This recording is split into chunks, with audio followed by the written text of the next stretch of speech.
information on Jennings. If you're not familiar with Jennings, and if I have not had the pleasure of meeting you, you saw that Jennings has the highest poverty, highest minority population. So we have about 98% African American students of the whole district. Looks like me. It's a beautiful thing to walk in every day. Just about the whole district. And if you don't look like me, but to see a district that's 98% poverty, 4 square miles, about 90% free reduced lunch. In 2012, we were at 57 points. You need 70 to be accredited. We're at 57 points. We're almost unaccredited. Below 50 is unaccredited, if you remember Dr. Tobias's presentation. With that in mind, as we kind of fast forward, it is now 2015. So as of 2014, remember you need 70 points to be accredited. We are at 78. We have exceeded the accreditation.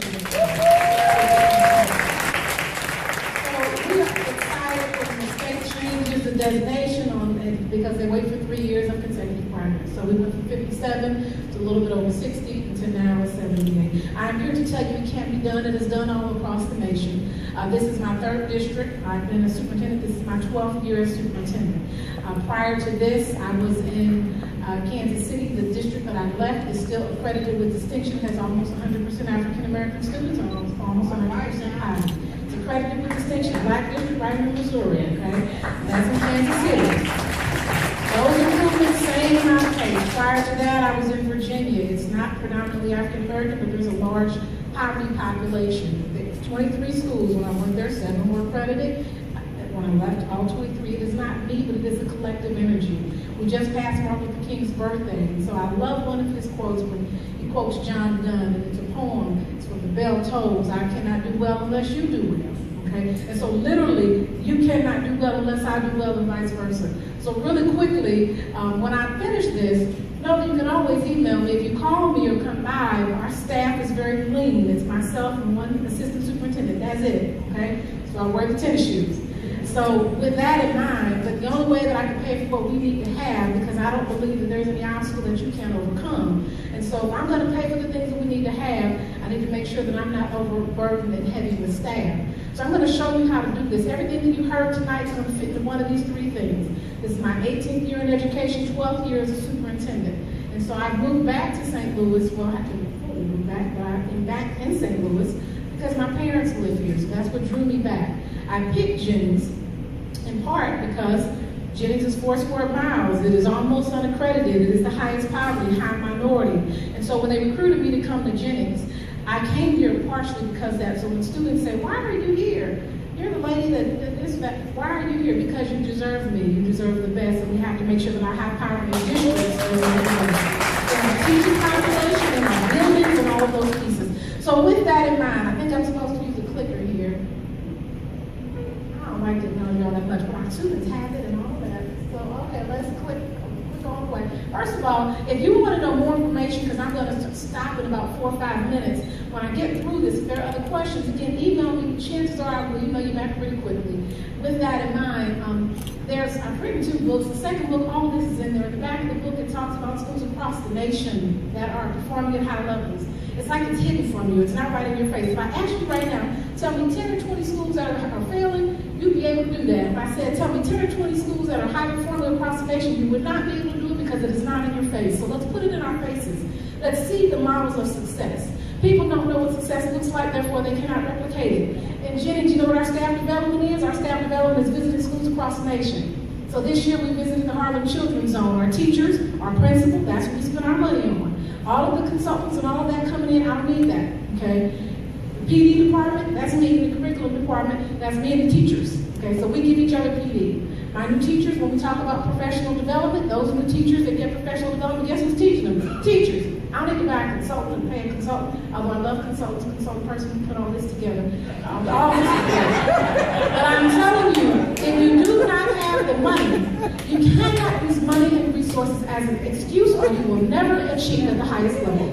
So I just want to share that with you. So I'm going to just break this down. I only have like 3 slides. Okay, so, and then there was another slide really quickly that at the very, that was on that thumb drive, so I don't know if you cue that up. It's not as important as these 3 things. Everything you hear from today on, if you are a student in education, if you're a researcher, whoever you are, everything you heard tonight, it falls in 3 categories. Who knew? So when I taught, it fell in 3 categories. I was assistant superintendent in Rockland, it fell in 3 categories. The achievement gap began to close after my first year as a superintendent. Who knew what would work as a teacher would work as a superintendent? It's so awesome to know that. So I'm going to make it real easy for you.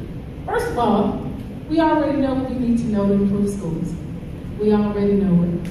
Everything you heard, you hear about some here. So we know it. It's a matter of how angry are you and how important is it to you to change things to make it happen, period. Okay? Keeping that in mind.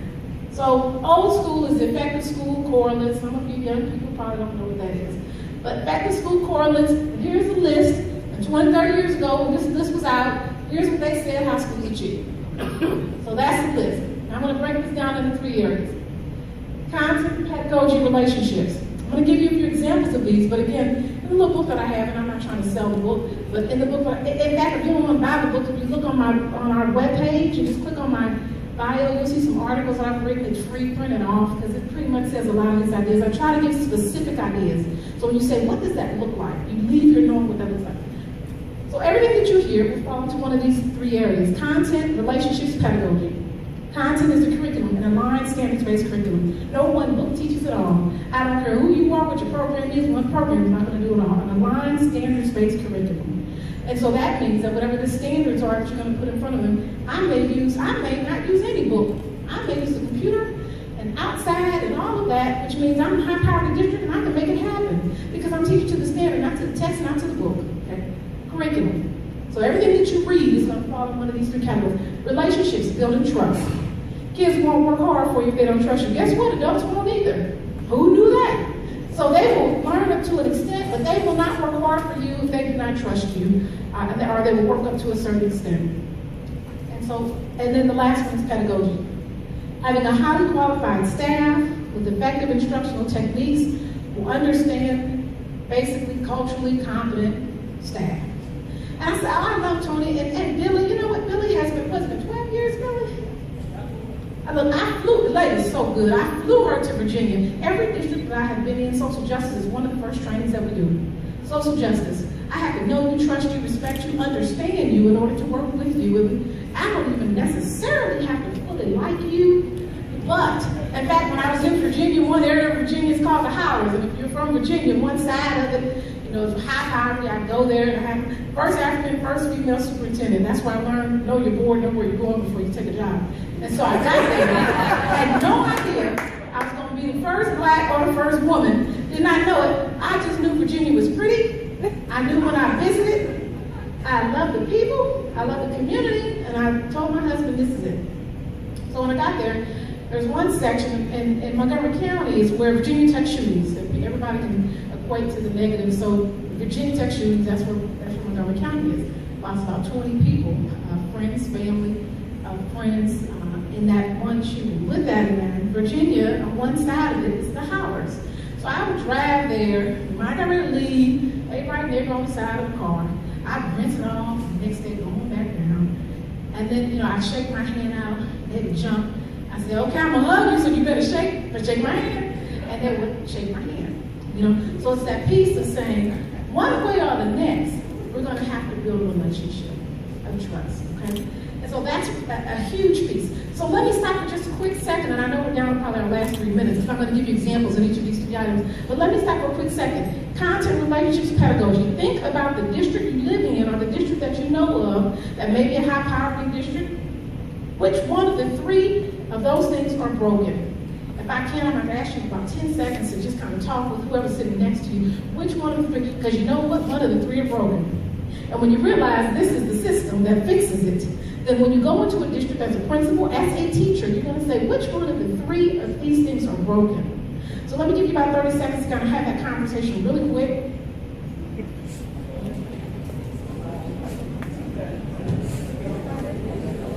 In the interest of your time, 30 seconds is up. I know that went fast. That's about 5 seconds. I'm going to pull you back together really quick.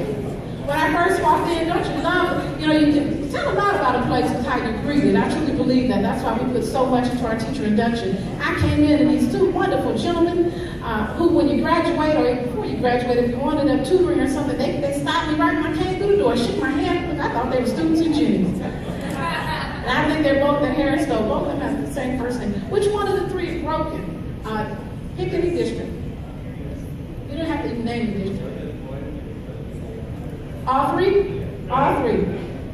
Okay? Which one of the three is broken? Anybody else want to? And let's, if we can even pick it up. Who knew? Okay, so now that we know that works no matter where you're at, then I'm going to talk about some specific examples if that's okay, and then I'm going to close on up. Okay, we have these last two slides. So here's some examples, and I want to talk about content. I'm just going to hit on some things that we've done in Jennings, that we did in Kansas City, that we did in Rockwood as assistant superintendent. Under content, and prior to this, I was a city principal at Clark Academy. Same things work. So if we talk about content and curriculum, those are things. First of all, an aligned standards-based curriculum means, again, that you have to know the standard. You have to make sure that you're not teaching to a test. You're not teaching to, it's all integrated all year long. You also have to make sure that curriculum has some culturally competent kind of photos in it and information in it. You have to make sure that you're actually teaching to a standard, and that is so hard, which means I love data. A lot of people don't like data. They don't like tests. I love tests. I love data. I want my children to be able to go over any test because they're going to have to take ACT and get all kinds of things when they get out of college and to go to graduate school. They're going to have to take tests. So I'm not afraid of data. What I'm afraid is when you misuse data to judge people and situations and things that they can't be judged. Okay? And so I think how you use the data is important. So if you walk into Jennings and you tour Jennings, around April we do an Educators Institute. People call from all over the nation, and that's the one time that we can say, come visit the district. Okay, so if you come to Jennings, you're going to see a data team room in every school.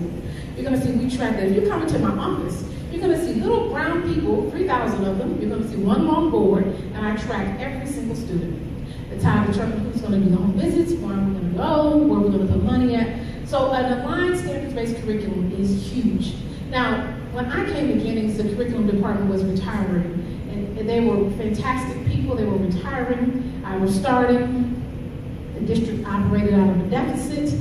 So I didn't hire curriculum people. First of all, it's easy for me to talk to myself and agree with myself and say, hire people. And I said, we need a curriculum. We need a aligned standards-based curriculum. So we actually just, literally, I just went to the teachers and the coach and said, okay, here's the pacing chart, here are the standards, and we're going to backwards plan. Here's what you have to learn about here, and it's only 7 things in terms of how we tested things, and what else we want our kids to know that's not on any test.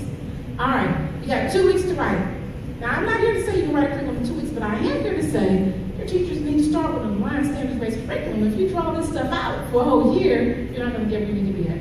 Relationships and building trust. And so the curriculum piece is a huge piece in and of itself. I'm going to go on to the other 2 items and be a little bit more specific with those 2 items. Building trust is huge.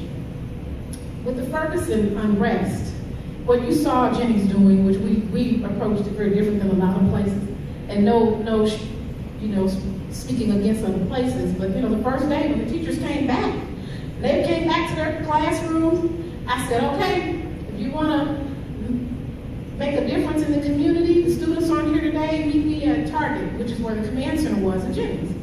They all met me at Target, gave them all their trash bags. Said, what kind of staff development is this? Said, all 400 people showed up. We had to clean up. We got to start out there cleaning up the streets now, you all. So we were out there cleaning up streets. Talk about the message that's sent. By the time we got done, students were joining us. So that's how we started off the August period.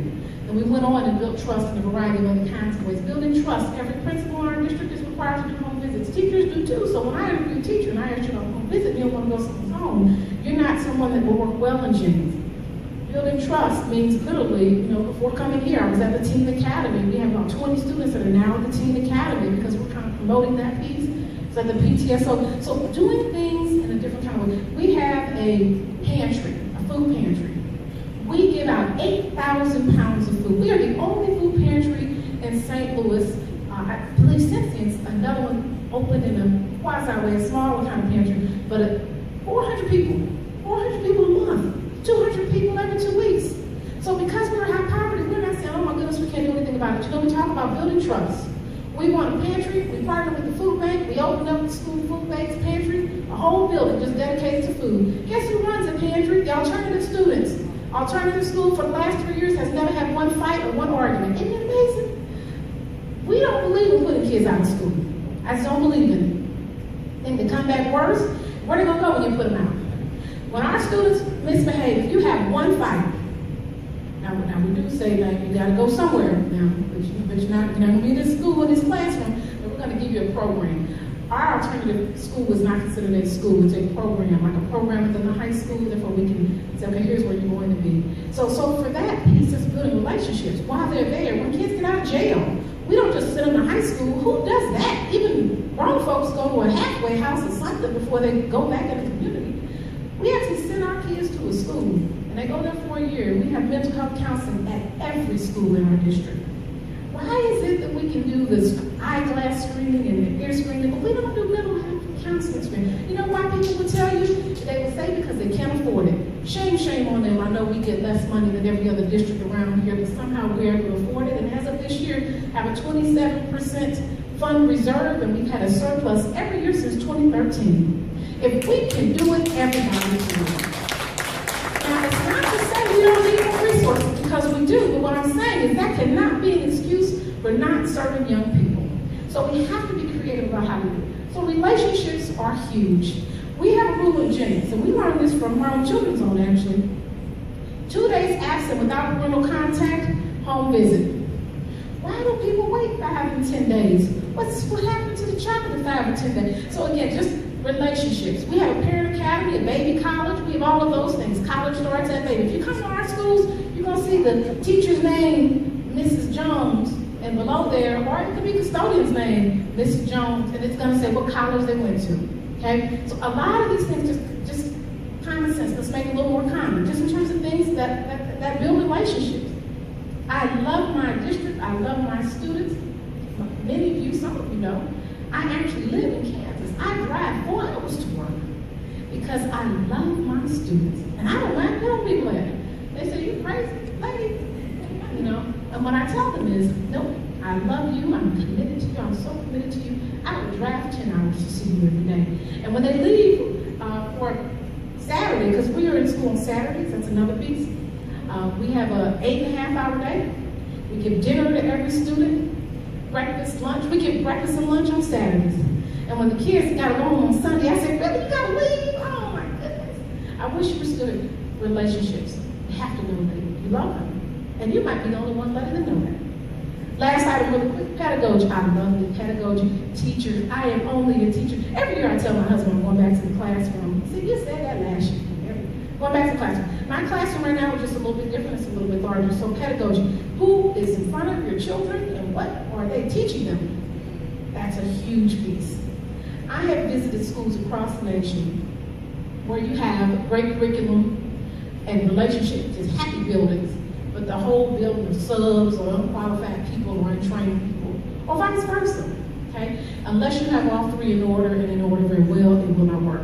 So really quickly, pedagogy, that's a huge piece. For us, when I started, everybody got an assessment, a test, a math test. That's about 4 grade levels above what they were going to teach. So if you teach kindergarten, the test is probably 5th grade or 6th grade. And so that math test, I tell you what, 75% of the people fail it. 75% of the people fail it. You know why? Because when you leave as an elementary teacher, nobody teaches you algebra. You get a content math class. So when you start writing out your strategies, the whole how we're preparing teachers in terms of content knowledge is huge. So a lot of times that poor performance is because of content knowledge, okay? And so we give them an assessment, we give everybody an assessment. When I started, the instructional coaches that were already there, I gave them an assessment, and the ones that couldn't pass it, we matched them with something that they could do well, kindergarten, first grade, or whatever. A lot of people think I fire a lot of people. I don't fire a lot of people. They leave on their own because we have a culture of excellence. Leave them alone. But if we have a lot of them leave, we did, but they left on their own. Okay, very few people, most people that you meet, they'll say that it wasn't a match or whatever. So pedagogy, who's in front of the kids, and what are they teaching them? That is a huge piece. I think I tried to touch on a variety of things. In January, we're so excited, we opened up a clinic, the SPA clinic that's over on Grand. It opens up, WashU's funding it. It's in Jennings. It actually will serve the entire community. Such an awesome thing. And so I'm here to give you hope, to say this can happen. It can happen in every district. The things that you've all said are issues, we know them, we already know them. We can stop talking about it and start saying, let's look at models of success and what works, and then let's put those pieces in place. I am well paid. Look at this, 8.5. Tony, what happened to the finger up? It's like in church, you're going to do this. I thank you all for staying extra late this evening.